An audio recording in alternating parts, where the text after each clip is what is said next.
నమస్తే welcome to 99 TV నేను Priyanka stock market ఈ రెండు పదాలు వినగానే చాలా మందికి గుర్తొచ్చేది సంపద పెట్టుబడులు భవిష్యత్తు కానీ ఒక్కోసారి అదే స్టాక్ మార్కెట్ లక్షల కోట్ల రూపాయల సంపదను క్షణాల్లో ఆవిరి చేస్తుంది తాజాగా భారత స్టాక్ మార్కెట్లో జరిగిన భారీ పతనం కూడా అలాంటిదే కేవలం ఒకే ట్రేడింగ్ సెషన్లో పెట్టుబడిదారుల సంపదలో దాదాపు 2 లక్షల కోట్లు కరిగిపోయాయి ముఖ్యంగా ఐటీ రంగంలోని దిగ్గజ కంపెనీల షేర్లు ఒక్కసారిగా కుప్పకూలడంతో మార్కెట్లో భయాందోళనలు నెలకొన్నాయి Infosys TCS Wipro HCl technologies tech Mahindra వంటి కంపెనీల షేర్లు భారీగా పడిపోవడంతో సెన్సెక్స్ నిఫ్టీ సూచీలు కూడా తీవ్ర ఒత్తిడిని ఎదుర్కొన్నాయి అయితే అసలు ఈ పతనానికి కారణం ఏంటి ఎందుకు ఒక్కసారిగా మార్కెట్లో ఈ స్థాయి భయం కనిపించింది భారతీయ పెట్టుబడిదారులు ఇప్పుడు ఏం చేయాలి అనే ప్రశ్నలు అందరిలోనూ ఉత్పన్నమవుతున్నాయి ఈ పరిణామాల వెనుక ప్రధాన కారణంగా అమెరికాకు చెందిన ప్రపంచ దిగ్గజ ఐటీ కన్సల్టింగ్ సంస్థ ఎనెక్చర్ విడుదల చేసిన వ్యాపార అంచనాలను మార్కెట్ విశ్లేషకులు చెబుతున్నారు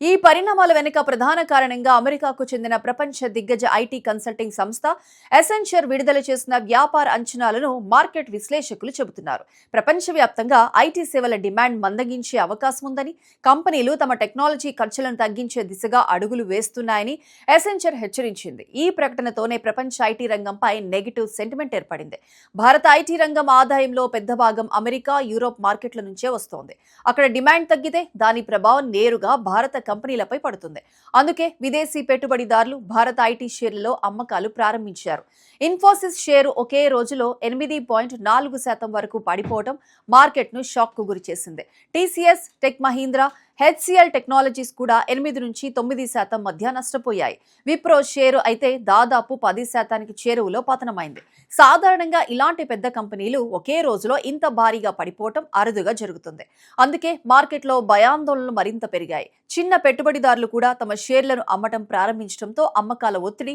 మరింత పెరిగింది ఇది కేవలం భారతదేశ సమస్య మాత్రమే కాదు ప్రస్తుతం ప్రపంచ ఆర్థిక వ్యవస్థ మొత్తం అనిశ్చిత పరిస్థితులను ఎదుర్కొంటోంది అమెరికాలో వడ్డీ రేట్లు ఇంకా అధికంగానే ఉన్నాయి యూరోప్ లో ఆర్థిక వృద్ధి మందగిస్తోంది చైనా ఆర్థిక వ్యవస్థ కూడా ఆశించిన స్థాయిలో పుంజుకోవటం లేదు మరోవైపు మధ్యప్రాచ్యంలో కొనసాగుతున్న ఉద్రిక్తతలు ఇరాన్ అమెరికా సంబంధాలు ఇజ్రాయెల్ ప్రాంతీయ భద్రతా సమస్యలు ప్రపంచ మార్కెట్లను ప్రభావితం చేస్తున్నాయి ఇలాంటి సమయంలో పెట్టుబడిదారులు రిస్క్ తీసుకోవడానికి వెనుకాడుతున్నారు ఫలితంగా అభివృద్ధి చెందుతున్న దేశాల మార్కెట్ల నుంచి డబ్బు బయటకు వెళ్లే పరిస్థితి ఏర్పడుతోంది విదేశీ సంస్థాగత పెట్టుబడిదారులు లేదా ఎఫ్ఐఐలు భారత్ మార్కెట్లో కీలక పాత్ర పోషిస్తారు వారు పెద్ద మొత్తంలో డబ్బు వెనక్కి తీసుకుంటే మార్కెట్ పై భారీ ప్రభావం ఉంటుంది తాజాగా కూడా అదే జరిగింది అంతర్జాతీయ పరిస్థితుల నేపథ్యంలో విదేశీ పెట్టుబడిదారులు సురక్షిత ఆస్తుల వైపు మొగ్గు చూపుతున్నారు అమెరికా బాండ్లు బంగారం వంటి ఆస్తుల్లో పెట్టుబడులు పెడుతున్నారు ఫలితంగా భారత్ మార్కెట్ నుంచి కొంత డబ్బు బయటకు వెళ్లింది అయితే ఈ పరిస్థితిని కేవలం సంక్షోభంగా మాత్రమే చూడలేమని నిపుణులు చెబుతున్నారు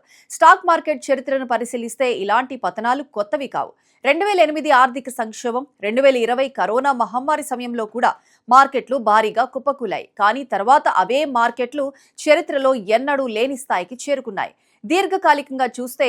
మంచి కంపెనీలు తిరిగి కోలుకుంటాయి అందుకే అనుభవజ్ఞులైన పెట్టుబడిదారులు మార్కెట్ పతనాలను అవకాశాలుగా చూస్తారు ప్రస్తుతం భారత ఆర్థిక వ్యవస్థ బలంగానే ఉంది జీడీపీ వృద్ధి ప్రపంచంలోని ప్రధాన ఆర్థిక వ్యవస్థల కంటే మెరుగ్గా ఉంది మౌలిక సదుపాయాల అభివృద్ధి డిజిటలైజేషన్ తయారీ రంగానికి ప్రభుత్వ ప్రోత్సాహం భారీ వినియోగదారుల మార్కెట్ వంటి అంశాలు భారతదేశానికి బలంగా నిలుస్తున్నాయి అందుకే దీర్ఘకాలిక పెట్టుబడిదారులు భయపడాల్సిన అవసరం లేదని విశ్లేషకులు చెబుతున్నారు అయితే తక్షణ కాలంలో మార్కెట్లో ఒడిదుడుకులు కొనసాగవచ్చని హెచ్చరిస్తున్నారు ఇక సాధారణ పెట్టుబడిదారులు ఏం చేయాలి ఇదే ఇప్పుడు అత్యంత ముఖ్యమైన ప్రశ్న మార్కెట్ పడిపోయిందని భయపడి వెంటనే పెట్టుబడులను ఉపసంహరించుకోవటం చాలా సందర్భాల్లో తప్పు నిర్ణయంగా మారుతుంది మంచి కంపెనీల్లో పెట్టుబడి పెట్టిన వారు దీర్ఘకాలిక దృష్టితో ఉండాలి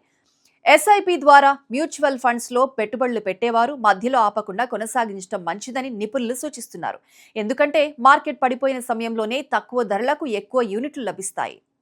మరోవైపు ఈ సంఘటన మనకు ఒక ముఖ్యమైన పాఠాన్ని కూడా నేర్పుతోంది స్టాక్ మార్కెట్ అనేది ఎప్పుడూ ఒకే దిశలో వెళ్లదు లాభాలు ఉన్నట్లే నష్టాలు కూడా ఉంటాయి ప్రపంచ ఆర్థిక పరిస్థితులు యుద్ధాలు వడ్డీ రేట్లు అంతర్జాతీయ కంపెనీల ప్రకటనలు ప్రభుత్వ విధానాలు ఇలా అనేక అంశాలు మార్కెట్ను ప్రభావితం చేస్తాయి అందుకే పెట్టుబడి పెట్టే ముందు సరైన అవగాహన ఓపిక దీర్ఘకాలిక దృష్టి చాలా అవసరం ప్రస్తుతం 2 లక్షల కోట్ల సంపద ఆవిరైపోయిందనే వార్త భయంకరంగా వినిపించినా ఇది మార్కెట్ చక్రంలో భాగమే. ఈ రోజు పడిపోయిన మార్కెట్ రేపు మళ్లీ లేచే అవకాశం ఉంది. కానీ భయంతో తీసుకునే నిర్ణయాలు మాత్రం శాశ్వత నష్టాలను మిగులుస్తాయి. అందుకే నిపుణులు చెబుతున్న ఒక మాట గుర్తుంచుకోవాలి. మార్కెట్లో డబ్బు సంపాదించేది వేగంగా పరిగెత్తేవారు కాదు, ఎక్కువ కాలం సహనంతో నిలబడేవారే. ప్రస్తుతం భారత మార్కెట్ ఎదుర్కొంటున్న ఈ పరీక్ష కూడా అలాంటి సహనానికి పరీక్షగా మారింది. రాబోయే రోజుల్లో అంతర్జాతీయ పరిస్థితులు ఎలా మారతాయో, ఐటీ రంగం ఎలా కోలుకుంటుందో, విదేశీ పెట్టుబడులు మళ్లీ ఎప్పుడు ప్రవహిస్తాయో అన్నదే మార్కెట్ భవిష్యత్తును నిర్ణయించబోతోంది.